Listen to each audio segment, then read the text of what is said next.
So now for the next 45 minutes or so, we're going to have collaboration action. So we're going to set the scene with our guest speaker, Sharon Bowles, and we are going to then invite you to comment and discuss what she's been telling us and what she's been sharing. So you might want to make the odd note here or there, or something that's kind of struck you, and then we'll go off in our little breakout rooms and answer a question that Sharon's going to pose for us, and then we'll come back and kind of have a little discussion around it as well. So just want to introduce Sharon. I met Sharon probably getting on for a year ago now. I don't even remember how we got introduced, but it feels like I've known you for a lifetime. And over the months, we have, 1 month, maybe 2 months later, maybe a month later, maybe a week later, lots of little mini Zooms and emails full of love, full of appreciation for nature, full of appreciation for the situation that we find ourselves in with lockdown and the pandemic, and full of possibility about what can happen. And Sharon has introduced me to some amazing communities, and likewise she has been quite a regular coming to these meetings as well. One day I'd like to get her as a member. That would be so cool. No pressure, Sharon. So I'm going to stop my share, and she says the title for her talk was "We Are the Trees That Generate the Oxygen for Our Planet." So would you all like to welcome Sharon Bowles? Thank you. Over to you, Sharon. Thank you, Jill. This is absolutely so much fun, and what a delight. Thank you for inviting me to be a part of this this group. And I've enjoyed every single session that I've ever come to, and enjoy the conversations that are had here. Some that you would never hear anywhere else in the world. But so what? If we are the trees that generate the oxygen for our planet, so what? And so now what? How do we share our tree-ness with everyone else in our lives around us and with the people in groups like this? Because it is heart warming to even know that this kind of group exists. So a little bit about me and my journey through the years. It's 50 some years. And what I've learned is that I would like to share. I would like to share my knowledge, my wisdom, my expertise, my brilliance with others, to learn from me and to leverage your own unique talents and brilliance. What I'm all about is helping other people shine and unleash their own nobility and brilliance in the world and actually make it work. Love your presentation, Ben. There's so many connections in how we see things, and culture is, to me, absolutely critical. My business is actually called Going for Value, and it's all about value, and it's how do we actually make that real? How do we tangibly recognize that, and how do we work with that? So it's about learning and leveraging your own unique brilliance. Change for the purpose of change alone is not sustainable. One of the things that I've learned over many 30 plus years of my career, visible value is necessary for all stakeholders to actually see it, because perception is in the eye of the beholder. If there's value there, but nobody sees it, is it truly there? And so you have to have visible value that actually continues the sustainability of progress and change and moving ahead. There we go. This one, really, really, really interesting. Survival is not mandatory. Even if you're the biggest organization in the world, like all of the retail giant chains that have fallen by the wayside over the past 10 years or so, they've learned this lesson in spades. Survival is not mandatory. You as an organization, as a business, as an entity, no matter how big you are, how prominent your audience and so on, you may not survive. You have to be able to shift and pivot and adjust along the way. And as have I, in my life, in my career, I have had to shift and pivot. I've been laid off 8 times in my career. Imagine being laid off even 1 time. A lot of people, it takes them down, and it takes them down pathways that don't work. And after about my 4th layoff, I started to learn this maybe wasn't meant for me, and maybe there's something else, and learned how to pivot, learned how to adjust, learned how to adapt along the way so that I could survive. And I learned this lesson that I don't have to do it all. I don't have to be the one to do everything, which is really, really critical to the success. And also knowing that, okay, I got laid off, 1 door closed. What else is opening for me? What else can I use? What other opportunities are there out there?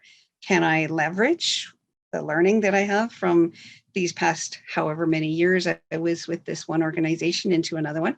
Can I transition, from one to the next? How can I be more resilient?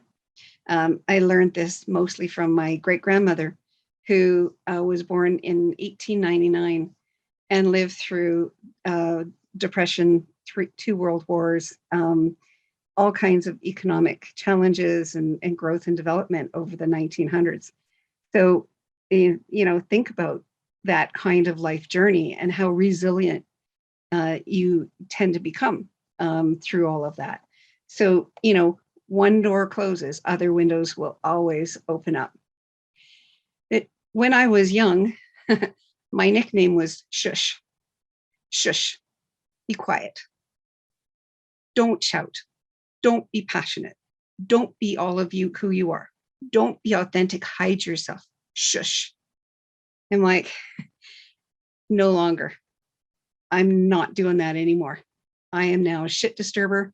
I'm an instigator for change, pivots, shifts, and transformations.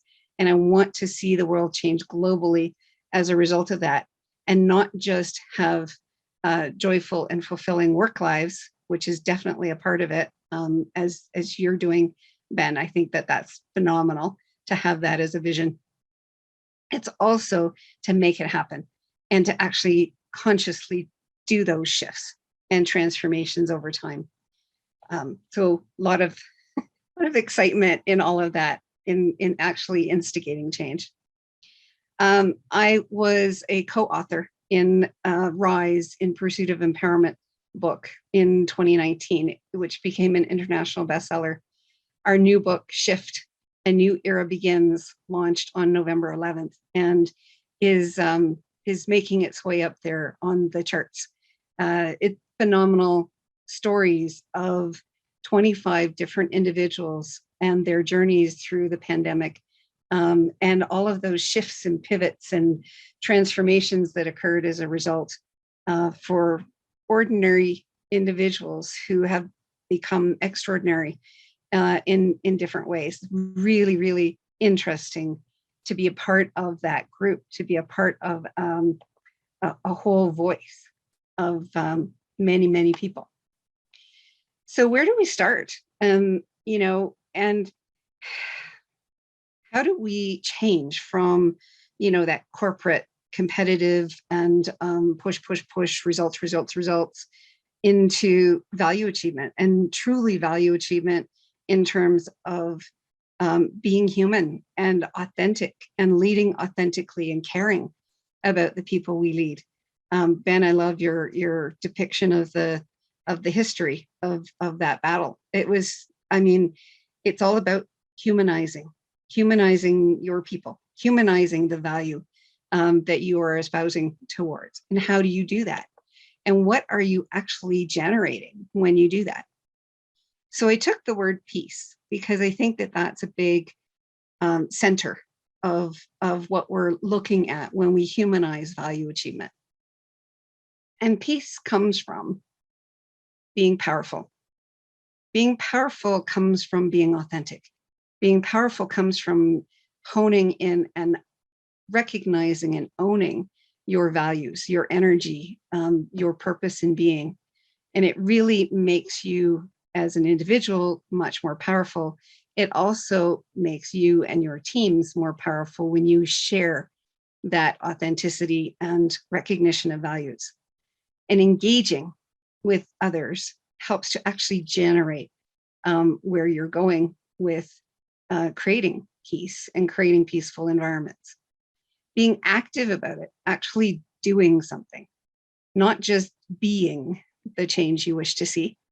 It's sparking the change you wish to see and generating something that is an active force for the world and for the planet. Collaborative, as you all know, with Collaboration Global and being a part of this community, is working with others, because your voice alone is not going to do it, not going to cut it. You know, we're all here to help support and develop each other so that we can actually generate peace. And peace needs to be planetary. It can't just be my local community. It's got to be all of that.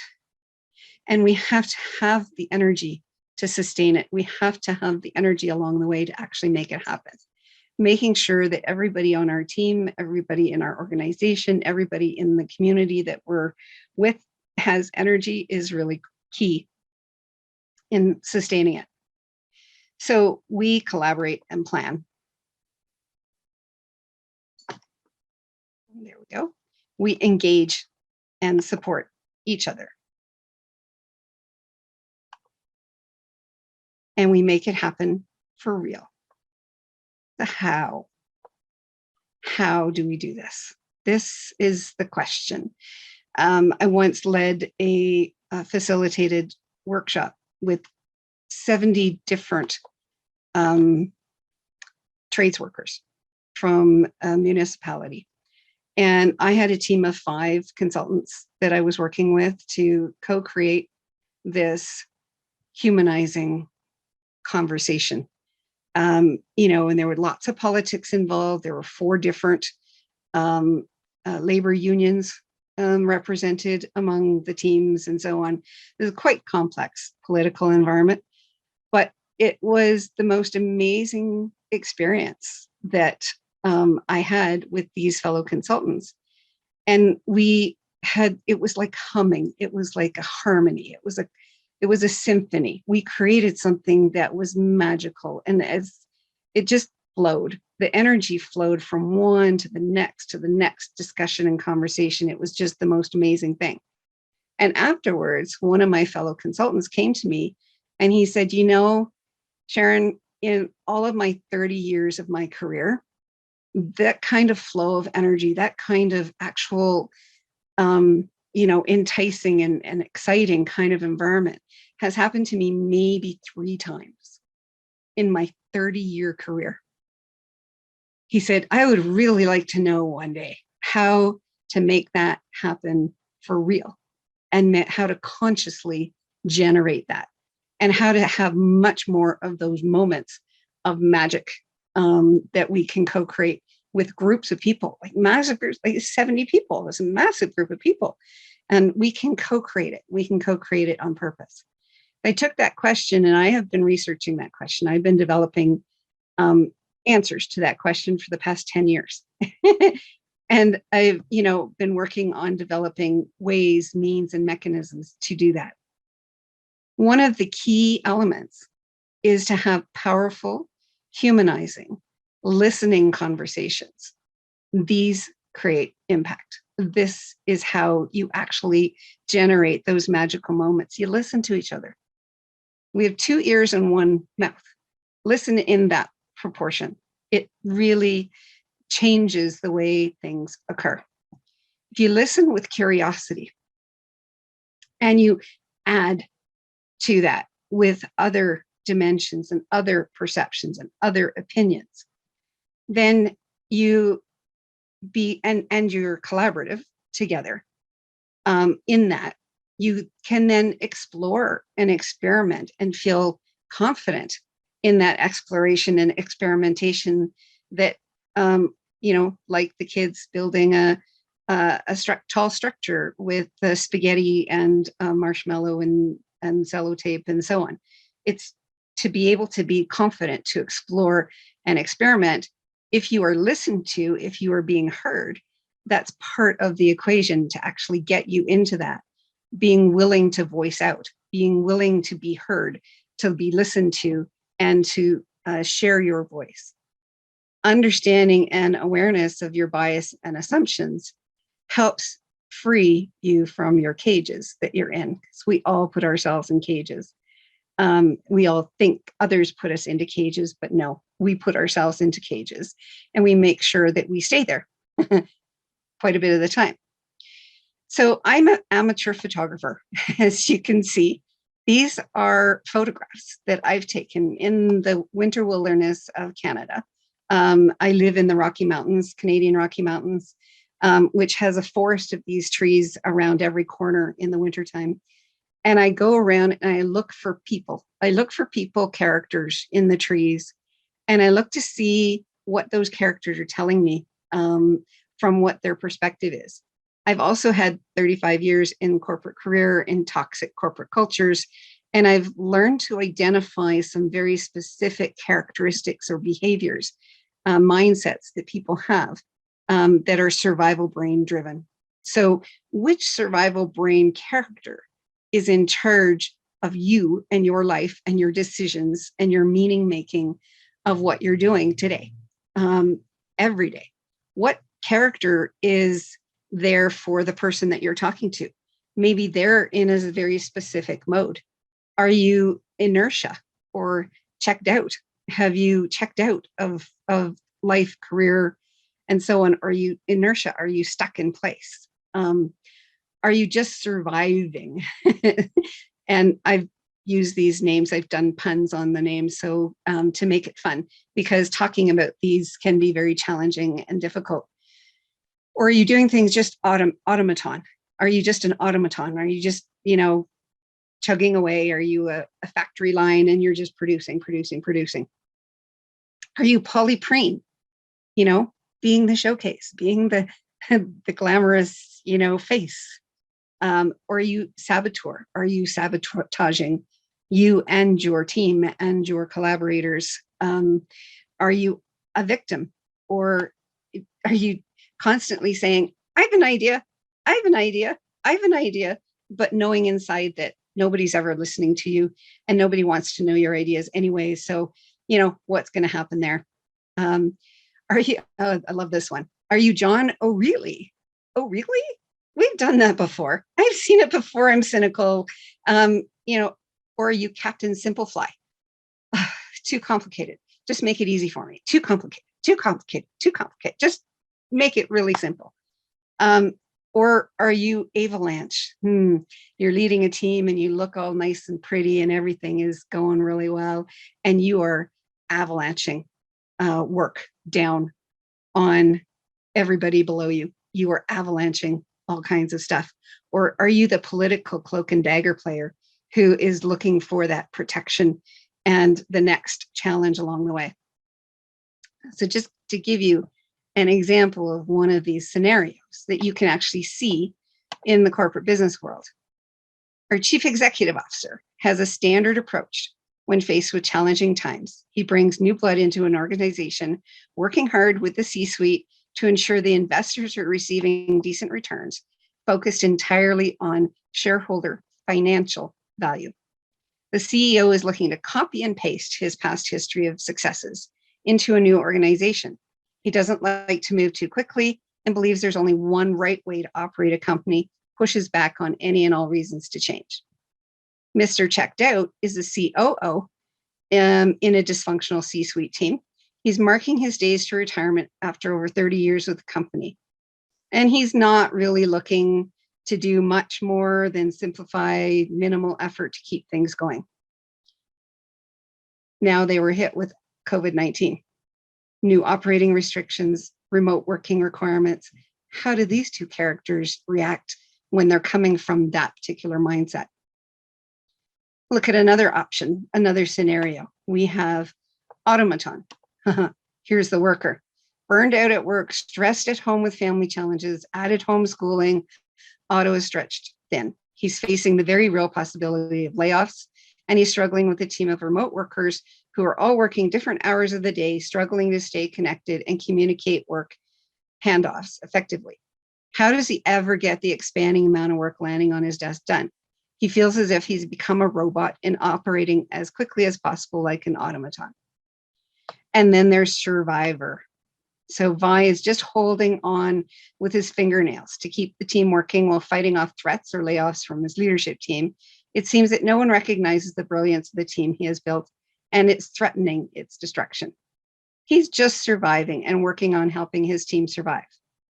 Layoffs have already occurred twice in the organization, and now with faced with increasing revenue threats, the possibility looms again. So what? Who cares? Is there any of that anywhere in this organization, in this entity that we're looking for? One of the quotes that I love to use is, brilliance is all around us. Learning to unleash it in others is the greatest gift we can provide to the world we live in. And I help this with using the power of beingness, a being standing for the power of choice, sparking creation, guiding unleashed brilliance in others, holding the values of nobility, co-creating peace and prosperity for all, is going to, and partnering with your unique brilliance is where you can be the sun, the spark that unleashes nobility. This is how you spark the change you wish to see. And it's a harmonious blend of masculine and feminine forms of power that I've discovered over the years. If you go to my website, you will see this consciously creating conversations of change together, because the only way that we can collaborate and work with individuals on making it real is through conversation. There are the conversations we have with ourselves, our universe conversations. There are conversations we have with our partners, empowered other people around us. There are conversations at the conscious strategic growth level in the leadership teams of organizations. And there are conversations on learning, wisdom sharing, and other legacy journeys that light up the energy and create ripples. So if you look at all of this, we can pursue purpose on purpose. We can actually generate magic together consciously by following these different practices. And this is what I've discovered, is if we find our life's magic, if we find the beauty, if we find that spark that ignites us in people, we gain clarity of our purpose energy. We gain consistency in our actions because we are honing in on our values and making sure that our values are lived and driven every single day, and not just for us, but also for our teams.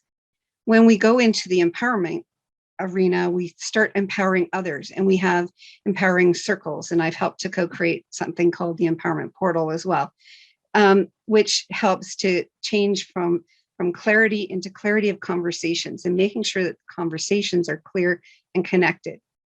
Then across diagonally is Be the Sun Partnership Program. So I lead a partnership program with the Value Council that helps to connect consistent conversations. Consistency in conversations helps that breathing of culture and organizations so that it's sustained over time, that visible value is actually seen by all the different stakeholders. And through all of that, we can transform global cultures by connecting with new groups and new teams, new people, and so on. So we are the trees that generate the oxygen for our planet. Think about a tree, think about the forest. Are you the tree? Are you the forest? How do you know? So what is your part to play? This is where we're going to lead into the breakout rooms. Discuss what lights you up and what do you light up in others? What part would it be your privilege and honor to provide to the world? What gets in your way and which survival brain shows up on your pathway to your progress? So Jill, over to you.